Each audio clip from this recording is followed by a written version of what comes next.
নমস্কার বন্ধুরা, welcome to log in two bio, যেখানে জানা বিষয়ের অজানা তথ্য আমরা তুলে ধরি আপনাদের সামনে। তো বন্ধুরা, আজকে যে টপিকটা নিয়ে আলোচনা করব সেটার নাম তোমরা দেখতেই পাচ্ছ, এবং এটা দেখে হয়তো তোমরা অনেকেই বলবে যে এটা তো আমরা জানি, রক্তবাহে রক্ত নর্মালি কেন জমাট বাঁধে না, এটা আমাদের জানা জিনিস। দু তিনটা পয়েন্ট তোমরা অনায়াসে বলে দিতে পারবে। তারপর তাহলে তুমি এই জানা জিনিসের আর কি তুমি অজানা জিনিস বলবে? জানা জিনিসের অজানা জিনিস বলবো বলেই তো এসছি। ঠিক আছে, চলো শুরু করা যাক। তাহলে রক্তবাহের এত ছোট ছোট যে রক্তবাহ, মিলিমিটার সাইজের যে রক্তবাহ, সেখানে সবসময় রক্ত প্রবাহিত হচ্ছে, অথচ কখনোই সাধারণত রক্ত কেন জমাট বাঁধে না, তার কারণ হিসাবে বলতে গেলে প্রশ্ন করলে তোমরা প্রথমে যে প্রশ্নের উত্তরগুলো দেবে সেগুলো হচ্ছে এই রক্তবাহের মধ্যে, রক্তের মধ্যে হেপারিন থাকে, ঠিক আছে। তারপর রক্তের গতি অনেক বেশি, হ্যাঁ। তারপর হচ্ছে রক্তের যে রক্তবাহের যে দেওয়ালটা সেটা খুব মসৃণ, তাই রক্ত জমাট বাঁধে না। এর বেশি আর কি আছে? এর বেশি এই কারণগুলো আছে যেগুলো তোমরা এখানে দেখতে পাচ্ছ। বেশ, তাহলে এই প্রত্যেকটা কারণ আমরা একে একে আলোচনা করব, এবং জানা থেকে অজানার দিকে যাব। ঠিক আছে, তাহলে প্রথমে দেখি কোন জানা কারণটা আছে। দেখো, প্রথমে যেটা আছে সেটা হচ্ছে যে রক্তবাহের মধ্যে রক্তের গতি। তাহলে এখানে তোমরা দেখতেই পাচ্ছ ছবিতে, ভিডিওতে, যে রক্তবাহের মধ্যে রক্ত অনেক গতিতে প্রবাহিত হয়, সেই জন্য রক্ত নাকি জমাট বাঁধে না। কেন গতিতে প্রবাহিত হয় না? হৃৎপিণ্ড সবসময় পাম্পের মাধ্যমে রক্তকে ঠেলে চলেছে, ঠিক আছে। তাহলে রক্ত সেই জন্যই গতিতে প্রবাহিত হচ্ছে, কোনো জায়গায় আটকাচ্ছে না, সেই জন্যই রক্ত জমাট বাঁধছে না। যেখানেই আটকে যাবে সেখানেই নর্মালি রক্ত জমাট বেঁধে যাওয়ার কথা, ঠিক আছে। তাহলে প্রথম পয়েন্ট আমরা কি জানলাম, যে রক্তের মধ্যে রক্তবাহের মধ্যে রক্ত অনেক গতিতে প্রবাহিত হয়, সেই জন্য জমাট বাঁধার সুযোগই পায় না, ঠিক আছে। তাহলে এই অ্যানিমেশনটা দেখে আশা করি খুব ভালো করেই বুঝতে পারছো যে উইথ রিদম কি করে একটা রক্তবাহের মধ্যে রক্ত প্রবাহিত হচ্ছে, ঠিক আছে। নেক্সট কারণে যাব, যাই তাহলে। বেশ, নেক্সট কারণ যেটা হচ্ছে সেটা হচ্ছে মসৃণ এন্ডোথেলিয়াল স্তর। আমরা জানি রক্তবাহের তিনটে স্তর, একটা হচ্ছে টিউনিকা অ্যাডভেন্টিসিয়া, মিডিয়া আর ইন্টিমা, বা বাইরের স্তর, মাঝের স্তর আর ভেতরের স্তর। এবার একদম ভেতরের যে স্তর, যেটা ইন্টারনা বা ইন্টিমা যে স্তরটাকে বলে, দেখো এখানে লেখাটা দেখতে পাবে, সেই ইন্টিমাতে কি থাকে না, এখানে থাকে এন্ডোথেলিয়াল লেয়ার। এন্ডোথেলিয়াল সেলগুলো শীটের আকারে সজ্জিত হয়ে লেয়ারটাকে তৈরি করেছে, এবং এই লেয়ারটা বলছে খুবই মসৃণ। মসৃণ হলে লাভটা কোথায়? দেখো, মসৃণ হলে লাভ হচ্ছে যে মসৃণ হলে কখনোই অনুচক্রিকা সেখানে ওই ঘষা লেগে ওই ছিঁড়ে যাওয়ার সম্ভাবনা থাকবে না। তাহলে কি হবে? অনুচক্রিকা থেকে কোনো জিনিস নিঃসৃত হওয়ার সম্ভাবনাও থাকবে না। বা এই যে ইন্ট্রিনজিক ক্লটিং মেকানিজম যেটা পড়েছিলাম, যে রাফ এন্ডোথেলিয়াল যদি স্তর হয়ে যায়, এন্ডোথেলিয়াল স্তর যদি রাফ হয়ে যায়, সেক্ষেত্রে ফ্যাক্টর 12 অ্যাক্টিভেটেড হয়, নিয়ে তারপর সাকসেসিভলি ইন্ট্রিনজিক ক্লটিং মেকানিজমটা চলে। সেইটা কিন্তু হবে না। তাহলে সেক্ষেত্রে কি হবে? ক্লটিং মেকানিজম বাধা পাচ্ছে, ঠিক আছে। বেশ, তাহলে ছবি তো দেখালাম, এবার 3D ছবি দেখাই, মানে 3D ভিডিও দেখাই যে কিভাবে সজ্জিত আছে। দেখো, এই যে এখানে তোমরা এখানে একটা এই যে দেখো, এটাকে ইন্টারনাটাকে দেখানো হয়েছে এখানে।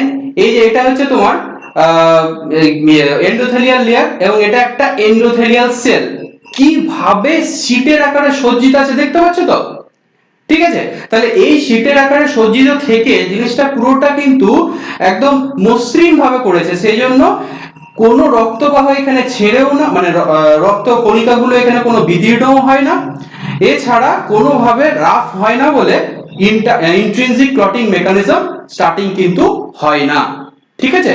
বেশ, থার্ড কারণ দেখি কি আছে।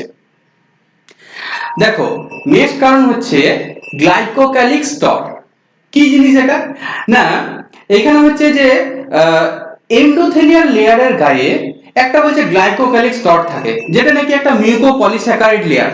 তো এটা লাভ কি আছে? লাভ হচ্ছে যে এই মিউকোপলিস্যাকারাইড লেয়ার বা গ্লাইকোক্যালিক লেয়ারটা হচ্ছে নিজেই নেগেটিভলি চার্জড, ঠিক আছে। এবারে আমরা জানি যে ওই অনুচক্রিকা আর অ্যাক্টিভেটেড যে ক্লটিং ফ্যাক্টর গুলো সেইগুলোও নেগেটিভলি চার্জ, তাহলে কি হবে? নেগেটিভ নেগেটিভ বিকর্ষণ হবে। বেশ, সেই জন্যই এই গ্লাইকোক্যালিক স্তর থাকার জন্যই এই অনুচক্রিকার ক্লটিং ফ্যাক্টর গুলো বিকর্ষিত হয় বলেই ক্লটিং মেকানিজম শুরু হতে পারে না। দেখো ছবি দেখো, এই হচ্ছে দেখো ইনট্যাক্ট এন্ডোথেলিয়াল সেল, ঠিক আছে, আর এইখানে তোমরা দেখতে পাচ্ছ গ্লাইকোক্যালিক্স, ঠিক আছে, এটা হচ্ছে ইনট্যাক্ট গ্লাইকোক্যালিক্স। এবার আমি যেহেতু বললাম যে গ্লাইকোক্যালিক্সে নেগেটিভলি চার্জ, আর এই যে হলুদ হলুদ এই যে দেখো ক্লটিং ফ্যাক্টর বা এখানে যে প্লেটলেট যেগুলো সেইগুলোও নেগেটিভলি চার্জ, তাহলে কি হবে? এই যে দেখো এখানে তীর দেওয়া আছে, বিকর্ষিত হচ্ছে জিনিসগুলো। বেশ, বিকর্ষিত হচ্ছে বলে এক জায়গায় আসতেও পারছে না, সেজন্য ক্লটিং হবেই না, ঠিক আছে। আর যদি গ্লাইকোক্যালিক্স কোন রকমে যদি ধরো রাপচার হয় বা ক্ষতিগ্রস্ত হয়, তাহলে কি হবে? দেখো এই ছবিটা দেখো, এখানে দেখো ড্যামেজ গ্লাইকোক্যালিক্স দেখানো আছে। ড্যামেজ গ্লাইকোক্যালিক্স যেই হয়ে গেল, ওই নেগেটিভ নেগেটিভ বিকর্ষণের ব্যাপারটা রইলো না বলেই দেখো এখানে ক্লটিং ফ্যাক্টর গুলো চলে এসেছে, ঠিক আছে। বেশ, নেক্সট কারণ কি দেখছি এবার।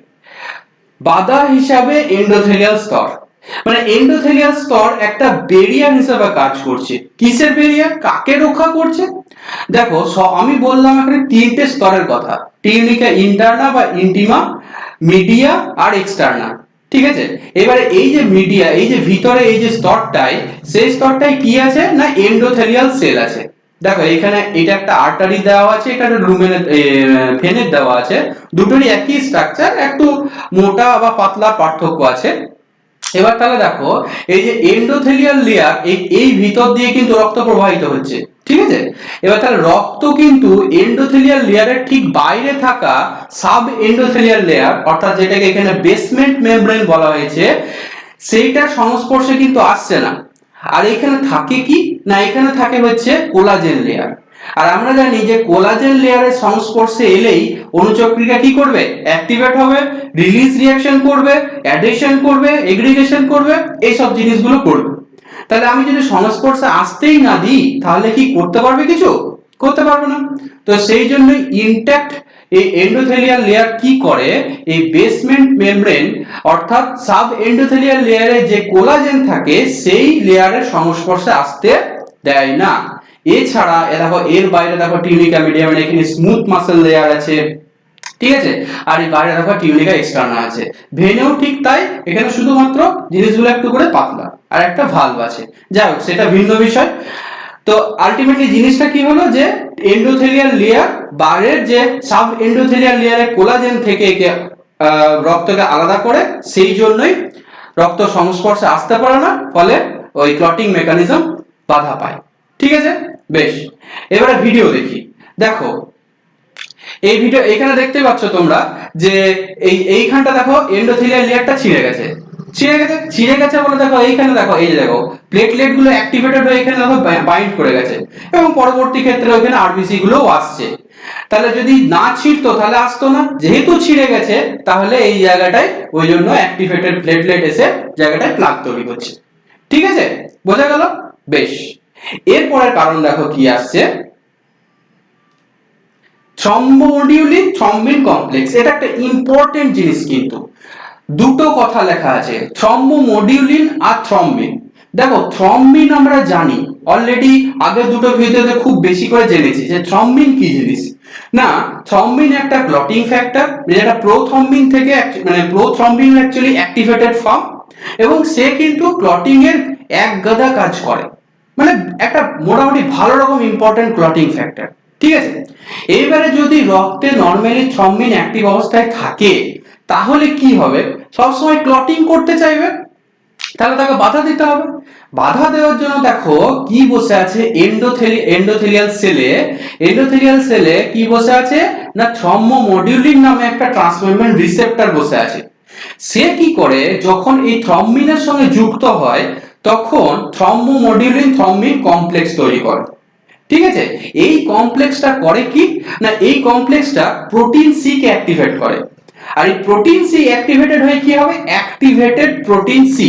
আর অ্যাক্টিভেটেড প্রোটিন সি কি করে সেটা কিন্তু আমরা আগের ভিডিওতে অলরেডি দেখেছি, যদি না মনে থাকে আরেকবার ওই আই বাটনে ক্লিক করে আগের ভিডিও লিংকটা দেখে নিও, সেখান থেকে দেখে নিও। অথবা আমি একটু বলেও দিচ্ছি যে অ্যাক্টিভেটেড প্রোটিন সি, দেখো এখানে লেখাও আছে যে ক্লটিং ফ্যাক্টর 5 আর 8 কে ইনহিবিট করে। ঠিক আছে, 5 আর 8 কে ইনহিবিট করে। বেশ, তাহলে এই থ্রম্বোমোডুলিন থ্রম্বিন কমপ্লেক্সের কাজ জানা গেল। এবার আমরা ছবিটা দেখব কিভাবে কাজটা করে। দেখো এইখানে দেখো থ্রম্বোমোডুলিন কমপ্লেক্স, থ্রম্বোমোডুলিনটা আছে। থ্রম্বোমোডুলিনে দেখো থ্রম্বিন এসে বাইন্ড করেছে, থ্রম্বিন এসে বাইন্ড করেছে, তাহলে থ্রম্বোমোডুলিন থ্রম্বিন কমপ্লেক্স হয়ে গেছে। বেশ, এই কমপ্লেক্সটা এবারে কি করছে, প্রোটিন সি কে অ্যাক্টিভেট করছে। প্রোটিন সি কে অ্যাক্টিভেট করে এপিসি করে দিল, অ্যাক্টিভেটেড প্রোটিন সি। এবার অ্যাক্টিভেটেড প্রোটিন সি কি করে না, ওই ফ্যাক্টর 5 আর ফ্যাক্টর 8a কে ইনহিবিট করলো। এছাড়াও একটা কাজ দেখবে অ্যাক্টিভেটেড প্রোটিন সি করে, কি কাজ করে না, ওই প্লাজমিনকে অ্যাক্টিভেট করে ঘুরপথে। তাহলে কি হবে, ফাইব্রিনোলাইসিস প্রক্রিয়াটা অ্যাক্টিভেট হবে। তাহলে কি হবে, যে ক্লট গুলো অযথা ক্লট সেগুলো সরে যাবে। ঠিক আছে, বেশ। এরপরে যেটা আছে দেখো, এইটা তো তোমরা সবাই জানো যে হেপারিন, রক্তে হেপারিন থাকে তাই রক্তে নাকি ক্লটিং হয় না। ঠিক, কিন্তু হেপারিন করে কি, কোথা থেকে নিঃসৃত হয় সেটা একটু দেখে নিই। দেখো হেপারিন নিঃসৃত হয় হচ্ছে বেসোফিল আর মাস্ট কোষ থেকে নিঃসৃত হয়। এবারে হেপারিন করে কি, হেপারিন দেখো তিনটে কাজ করে, সেটা আমরা অ্যান্টিকোয়াগুলেন্টের যে ভিডিও ছিল সেখানে কিন্তু বলেছিলাম। তিনটে কাজের মধ্যে যে মেন কাজটা সেটা কি না, হেপারিন যখন হেপারিন সালফেট হিসাবে অ্যান্টিথ্রম্বিন 3 এর সঙ্গে যুক্ত হয়, নিয়ে যে কমপ্লেক্সটা তৈরি করে, তখন সে ওই থ্রম্বিনকে বাধা দেয়। কি রকম দেখো, ছবিটা দেখি তাহলে ভালো হয়ে যাবে। দেখো এই যে হেপারিন, হেপারিন সালফেট হিসাবে আছে, নিয়ে অ্যান্টিথ্রম্বিন 3 এর সঙ্গে বাইন্ড করেছে। যেই বাইন্ড করেছে, রক্তের মধ্যে যে মুক্ত থ্রম্বিন গুলো আছে তাকে ইনহিবিট করে দিল। ঠিক আছে, থ্রম্বিনকে ইনহিবিট করে দিলে কি হবে, থ্রম্বিন যাকে যাকে অ্যাক্টিভেট করতো সেগুলো সব ইনহিবিট হয়ে যাবে। ঠিক আছে, তাছাড়াও আর কি কি করছে না, ফ্যাক্টর 9, 10, 11, 12 সবগুলোকে ইনহিবিট করছে। ঠিক আছে, আর বাকি যে থ্রম্বিনটা রইলো সেটা তো ওই থ্রম্বোমোডুলিন কমপ্লেক্সের সঙ্গে তো ইনহিবিট হলোই। ঠিক আছে, বেশ। নেক্সট আসি নাইট্রিক অক্সাইড আর প্রোস্টাসাইক্লিন। দেখো নাইট্রিক অক্সাইড দেখলেই তোমরা বলবে ও নাইট্রিক অক্সাইড কি করে, ও তো ভেসোডাইলেশন করে। এখানে কি করবে, ভেসোডাইলেশনের একটা কাজ আছে, এছাড়াও দুটোর একটা কাজ আছে। দেখো এখানে সেটাই লেখা আছে যে নাইট্রিক অক্সাইড আর প্রোস্টাসাইক্লিন টিস্যুতে মানে অক্ষত টিস্যুতে প্লেটলেট এগ্রিগেশনে বাধা দেয়। প্লেটলেট এগ্রিগেশন কখন হয়েছিল, দেখো ফার্স্ট যে ভাস্কুলার স্প্যাজমের পরেই দেখবে প্লেটলেট প্লাগ তৈরি একটা স্টেপ ছিল, সেইটার ফার্স্ট স্টেপ ছিল প্লেটলেট অ্যাডহেশন, তারপর প্লেটলেট এগ্রিগেশন। সেই প্লেটলেট এগ্রিগেশনে কিন্তু এই নাইট্রিক অক্সাইড আর প্রোস্টাসাইক্লিন দুজনেই বাধা দেয়। ঠিক আছে, তাহলে প্লেটলেট এগ্রিগেট করতে যদি আমি বাধা দিই, তাহলে যে জায়গাটায় নরমালি অক্ষত যেখানে আছে, যদি আমি প্লেটলেট আসতেই বাধা দিই, তাহলে সেখানে কোনো ক্লটই তৈরি হবে না, সেটাই আমার উদ্দেশ্য। ঠিক আছে, এবারে প্রশ্ন হচ্ছে যে শুধুমাত্র কি প্লেটলেট এগ্রিগেশনে বাধা দেয়, আর কোনো কাজ করে না? করে, আরো দুজনেরই আরো ইম্পর্টেন্স আছে।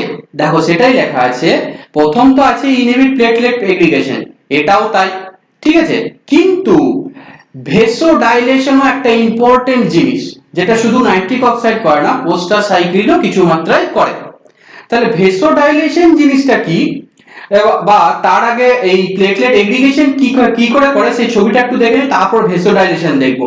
তারপরে দেখবো এখানে দেখো একটা জিনিস লেখা আছে যে ইনহিবিট এসএমসি প্রলিফারেশন, মানে কি সব দেখবো, শুধু আগে একটা স্টেপ বাই স্টেপ দেখি। দেখো প্রথমে আগে দেখি ইনহিবিট প্লেটলেট এগ্রিগেশন।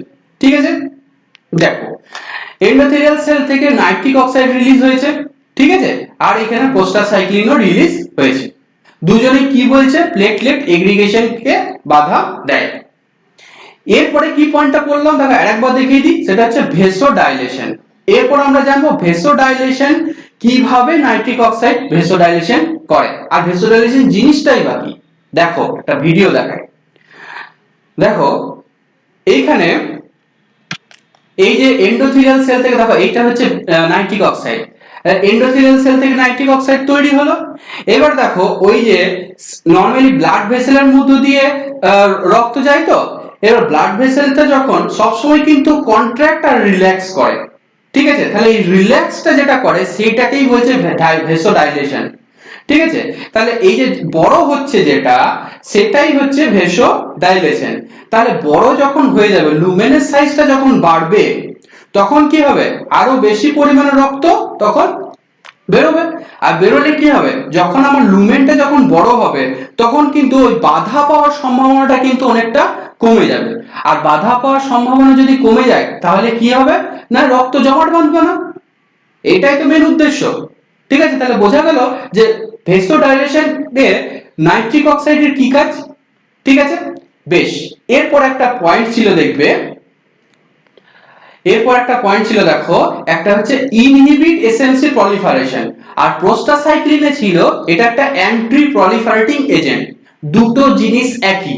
তার আগে আমাকে জানতে হবে প্রলিফারেশন কিসের হচ্ছে, কিভাবে হচ্ছে, কেন হচ্ছে, এতে কি ক্ষতি, সেটা জানলেই কেন এরা অ্যান্টি প্রলিফারেটিং এজেন্ট হিসেবে কাজ করে সেটা দেখতে পাবে। দেখো প্রথমে আগে দেখি আমরা প্রলিফারেশন কি জিনিস। দেখো এই ভিডিওটাতে দেখো, এই যে জিনিসটা দেখো, এই যে এইটা হচ্ছে তোমার একদম বাইরে, এই ভিতরে যেটা সেটা হচ্ছে এন্ডোথেলিয়াল লেয়ার, এইটা হচ্ছে তোমার স্মুথ মাসেল লেয়ার মানে টিউনিকা মিডিয়া, আর এটা হচ্ছে অ্যাডভেন্টিসিয়া বা বাইরের লেয়ারটা, ঠিক আছে। এবারে এই যে ভিতরের লেয়ারটা কিন্তু যখন কোনো জায়গায় ধরো ক্ষত হলো, রিমডেলিং হওয়ার সময় সেই লেয়ারটা প্রলিফারেট করে, ওই স্মুথ মাসেল প্রলিফারেট করে সেই জায়গাটা রিমডেলিং করবে। এইবারে দেখো ওটা তো না হয় হলো কারণে রিমডেলিং করলো, কিন্তু যদি অকারণে ধরো যদি স্মুথ মাসেলের যে সেলগুলো সেগুলো যদি প্রলিফারেট করে তাহলে কি হবে। দেখো তাহলে এই যে লুমেনটা তাহলে আস্তে আস্তে ভিতর দিকে ছোট হয়ে যাবে না, মানে এইটা যখন বড় হচ্ছে ভিতর দিকে ঢুকছে, তো ভিতর দিকে ঢুকলে কি হবে, লুমেনটা ছোট হচ্ছে, এটাকে বলে ভাস্কুলার হাইপারট্রফি, যে লেখাটা তোমরা দেখলে। এবার তাহলে লসটা কোথায়, দেখো নরমাল ভেসেল যতটা, দেখো আরেকবার ভিডিওটা দেখে নাও, এখানে হচ্ছে এই যে দেখো এই জায়গাটা বড় হচ্ছে মানে প্রলিফারেট করছে, এটাকে বলে মিডিয়াল হাইপারট্রফি মানে মিডিয়াল লেয়ারটা, ঠিক আছে। এরপরে তাহলে কি হচ্ছে না, এই যে দেখো যে লুমেনটা ছোট হলো, ভাস্কুলার হাইপারট্রফি বললাম। এরপরে দেখো নরমালি যে কন্ট্রাক্ট করছে, নরমাল ভেসেল যে কন্ট্রাক্ট করছে যতটা করতে পারছে একটা যে ভেসেলটা সেটা কিন্তু অতটা করতে পারছে না, ঠিক আছে। তাহলে যদি করতে না পারে তখন কি হবে, রক্ত বাধা পাবে, আর তখনই তোমার ক্লটিং হওয়ার সম্ভাবনাটা বেড়ে যাবে, ঠিক আছে। এবার তাহলে এই প্রোস্টাসাইক্লিন করে কি না, এই যে অকারণে যে হাইপারট্রফি গুলোকে, অকারণে যে স্মুথ মাসেল প্রলিফারেশনটাকে এটাকে ব্লক করে। ব্লক করলে কি হবে, যে এই যে এত ছোট লুমেন হবে না, তখন এই বড় রকম থাকবে। বোঝা গেল? বেশ, এরপর আমরা নেক্সট কারণটা দেখি, অ্যান্টিথ্রম্বিন অ্যাকশন অফ ফাইব্রিন। এটা লেখা আছে, মানে কি জিনিস। দেখো ফাইব্রিন আমরা কোথায় পড়েছিলাম বলতো, ফাইব্রিন আমরা পড়েছিলাম ব্লাড কোয়াগুলেশন স্টেপে, অর্থাৎ হিমোস্টেসিসের থার্ড স্টেপে, ঠিক আছে। সেখানে কি হয়েছিল না, প্লেটলেট প্লাগকে একটা ব্যান্ডেজ মানে ফাইব্রিন ফাইবার দিয়ে বেঁধেছিলাম, দিয়ে কি হয় প্লেটলেট প্লাগটাকে শক্ত করেছিলাম, ঠিক তো। এইবার এই যে প্লেটলেট প্লাগটা শক্ত হলো, এবার বলছে ওই ফাইব্রিন ফাইবারটা ওই মুক্ত যে থ্রম্বিনটাকে, হ্যাঁ অ্যাক্টিভেটেড যে থ্রম্বিনটাকে সেটাকে আটকে রাখে। দেখো ওইটাই লেখা আছে যে থ্রম্বিন যেটুকু বাকি থাকে সেটুকু হচ্ছে এই মানে থ্রম্বিনটাকে আটকে রাখে, ফলে ক্লটটা বেশি ছড়াতে পারে না। এরপরে যেটুকু থ্রম্বিন বাকি রইলো সেটুকু কি ওই অ্যান্টিথ্রম্বিন 3, এর আগে বলেছি যে অ্যান্টিথ্রম্বিন 3 তাকে যুক্ত করে ইনহিবিট করে রাখবে, ঠিক আছে। বেশ, তাহলে এটার ছবিটা দেখি। দেখো এখানে দেখো এই যে দেখো ফাইব্রিন ফাইবার, এই যে এই স্টার গুলো দেখতে পাচ্ছ এখানে, যে ফাইব্রিন ফাইবার এই যে ব্যান্ডেজের মতো এরা এখানে ক্লট তৈরি করে রেখেছে। তাহলে কি এইখানে যে থ্রম্বিন মানটা একটু মিস্টেক আছে, এমটা হবে না, থ্রম্বিন যেটা, এই থ্রম্বিনটা এখানে মানে ফাইব্রিন ফাইবার এখানে থ্রম্বিনটাকে আটকে রেখেছে। আর যেটুকু ব্লাডে থ্রম্বিন রইলো সে তো এই দেখো এখানে অ্যান্টিথ্রম্বিন 3 সেই থ্রম্বিনের সঙ্গে বাইন্ড করে ইনহিবিট করে রেখেছে, যেটা আমরা আগে পড়লাম, ঠিক আছে। বেশ, নেক্সট কি দেখো, নেক্সট হচ্ছে টিস্যু ফ্যাক্টর পাথওয়ে ইনহিবিটর। এটা কি জিনিস? দেখো বলছে টিস্যু ফ্যাক্টর মানে এন্ডোথেলিয়াল লেয়ারে টিস্যু ফ্যাক্টর পাথওয়ে ইনহিবিটর হিসেবে একটা ফ্যাক্টর থাকে।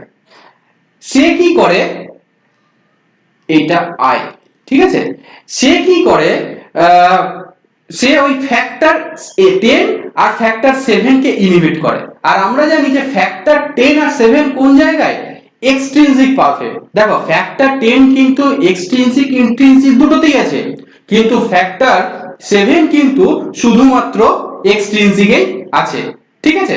তাহলে এক্সট্রিনসিক পাথওয়ে ইনহিবিটর হিসেবে এরা কাজ করছে, ঠিক আছে, বোঝা গেল? বেশ, নেক্সট যেটা এরকম একটা লাস্ট কারণ যেটা, সেটা হচ্ছে লিভার দ্বারা অ্যাক্টিভেটেড ক্লটিং অপসারণ।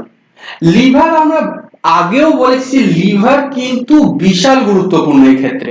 এই ব্লাড ক্লটিং, ফাইব্রিনোলাইসিস, হ্যানতেন এসব কিছু বিশাল গুরুত্বপূর্ণ। তাহলে লিভার নর্মাল অবস্থায় কি করে, দেখো লিভার যে ক্লটিং প্রক্রিয়া ধরো কোনো জায়গায় হলো, কাটলো, ক্লটিং হলো, ঠিক আছে, ক্লটিং হওয়ার পরে তাহলে অ্যাক্টিভেটেড যে ক্লটিং ফ্যাক্টর যদি কিছু পরিমাণ যেটা ব্লাডে রয়ে যাবে, সেগুলোকে যদি অপসারণ কে করে বলছে, লিভার করে। দেখো যদি অপসারণ না করে তাহলে কি করবে, সেগুলো যেখানে পারবে সেখানে গিয়ে ক্লটিং করে দেবে, সেটা তো খারাপ, তাই না? তাহলে লিভার কি করে, ওই ক্লটিং ফ্যাক্টর গুলোকে অপসারণ করে। ঠিক যেমন এখানে কার্টুনটা দেখতে পাচ্ছ, গাজর খেয়ে নিচ্ছে, ঠিক সেরকম লিভার সেরকম গুলোকে খেয়ে দেয়, ঠিক আছে। তাহলে এই যে প্রসিডিওর গুলো মানে এই যে মেকানিজম গুলো দেখলাম, এইগুলো নরমালি একটা তোমার ইনট্যাক্ট ব্লাড ভেসেলের মধ্যে ঘটতে থাকে। সেই জন্যই এই লিভার, সেই জন্যই ইনট্যাক্ট এন্ডোথেলিয়াল সেলে রক্ত প্রবাহ মানে রক্ত জমাট বাঁধে না, ঠিক আছে। এবারে দেখো আমি গোটা জিনিসটা একটু সামারাইজ করে দিই, যে দুভাবে আমরা কারণ বলতে পারি, একটাকে ভৌত বলতে পারি, একটা রাসায়নিক বলতে পারি, ঠিক আছে। তাহলে ভৌতর মধ্যে কি কি দেখলাম, রক্ত প্রবাহের মধ্যে রক্ত খুব জোরে প্রবাহিত হয়, সেই জন্য রক্ত জমাট বাঁধার সুযোগ পায় না, একটা হয়ে গেল। সেকেন্ড কি, মসৃণ এন্ডোথেলিয়াল স্তর, এন্ডোথেলিয়াল স্তর খুব মসৃণ, সেই জন্য কি হয় না, তোমার এই কোন অনুচক্রিকার গাও বিদীর্ণ হয় না, বা এই ইন্ট্রিনসিক মেকানিজম অ্যাক্টিভেট হওয়ার সুযোগ পায় না, ঠিক আছে। অক্ষত এন্ডোথেলিয়াল সেল কি করে না, অক্ষত এন্ডোথেলিয়াল সেল যে সাব এন্ডোথেলিয়াল সেলে যে কোলাজেন লেয়ার আছে তাকে ব্লাডের সংস্পর্শে আসতে দেয় না, ঠিক আছে। বেশ, তাহলে আর রাসায়নিকের মধ্যে কি কি না, প্রথম হচ্ছে গ্লাইকোক্যালিক্স লেয়ার।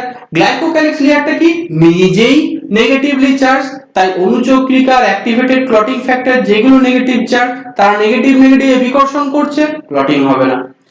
থ্রম্বিন থ্রম্বোমোডুলিন কমপ্লেক্স কি জিনিস, থ্রম্বোমোডুলিন থ্রম্বিনের সঙ্গে বসে কমপ্লেক্স তৈরি করছে, প্রোটিন সি কে অ্যাক্টিভেট করলো, অ্যাক্টিভেটেড প্রোটিন সি ফ্যাক্টর গুলোকে ইনহিবিট করলো, ঠিক আছে। বেশ, হেপারিন, হেপারিন কি করে, হেপারিন সালফেট হিসেবে ওই অ্যান্টিথ্রম্বিন 3 এর সঙ্গে বাইন্ড করলো, ঠিক আছে। নাইট্রিক অক্সাইড আর প্রোস্টাসাইক্লিন কি করলো, নাইট্রিক অক্সাইড প্রোস্টাসাইক্লিন তোমার প্লেটলেট অ্যাগ্রিগেশনকে বাধা তো দিচ্ছেই, তার সঙ্গে সঙ্গে ভেসোডাইলেশনও করছে, আর অ্যান্টি প্রলিফারেটিং এজেন্ট হিসাবেও কাজ করছে, ঠিক আছে। আর কি আছে, anti thrombin action of fibrin, fibrin নিজে তো জাল বাঁধলোই, থ্রম্বিন গুলোকে আটকে দিল, তাহলে কি হবে, মুক্ত থ্রম্বিনের পরিমাণ কমে গেল, ঠিক আছে। আর কি আছে, tissue factor pathway inhibitor. Tissue factor pathway আমরা কোন ফ্যাক্টরকে দেখেছিলাম, এক্সট্রিনসিক পাথওয়ে। এক্সট্রিনসিক পাথওয়ে যদি টিস্যু ফ্যাক্টরকে ইনহিবিট করি, মানে ইনহিবিট কাকে করবে না, ওইখানে যে টিস্যু ফ্যাক্টর আছে সেই পাথওয়ে মানে টিএফপিআই যে টিস্যু ফ্যাক্টর পাথওয়ে ইনহিবিটর, সে ইনহিবিট হয়ে গেলেই, সে ইনহিবিট করলে ওই এক্সট্রিনসিক পাথওয়ে মানে ফ্যাক্টর 7 কে ইনহিবিট আর 10 কে ইনহিবিট করলে কি হবে, এক্সট্রিনসিক পাথওয়ে ইনহিবিট হবে, ঠিক আছে। আর বাকি যে অ্যাক্টিভেটেড ক্লটিং ফ্যাক্টর গুলো রইলো সেগুলোকে লিভার খেয়ে ফেলে, ঠিক আছে। তাহলে এই হলো ইনট্যাক্ট রক্তবাহে কেন নরমালি রক্ত জমাট বাঁধে না, তার সমস্ত কারণ, ঠিক আছে। এবার তাহলে যেমন বলি আমি প্রত্যেক ভিডিওতে, যদি ভিডিওটা ভালো লেগে থাকে তাহলে অবশ্যই সেটা কমেন্টে জানাবে, যদি খারাপ লেগে থাকে বা কোনো বুঝতে অসুবিধা হয় সেটাও কমেন্টে জানাবে, ঠিক আছে। তাহলে আজকের মতো এখানেই থাক।